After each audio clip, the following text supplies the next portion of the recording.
માથે દુઃખની વાદળી આવીને ઊભી રહી જાય. અરે સાહેબ, હાથમાં હાથ કડી નાખીને કદાચ કોર્ટમાં દોરીને લઈ જાય,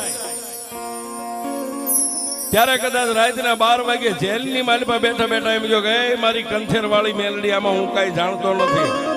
એક હું જાણું છું ને એક મેલડી તું જાણે. તેથી મારી કંથેર વાળી મેલડી કે ગાંડા કાલનો દી ઉગે, કે મારી દી ઉગે એટલે તો મને કદાચ સજા 20 વર્ષની પડી જાય. તેથી મારી કંથેર વાળી મેલડી એમ કે ગાંડા, એ 11 વાગે કોર્ટ ખુલે, તારો જજ આવીને ગાદીએ બેસી જાય અને પોલીસ વાળા કદાચ તને દોરીને જજ સામે ઉભો રાખે, જજની પેન હાલે, પણ જો જજની જીભ ઊંચી થવા દઉં તો તારી મેલ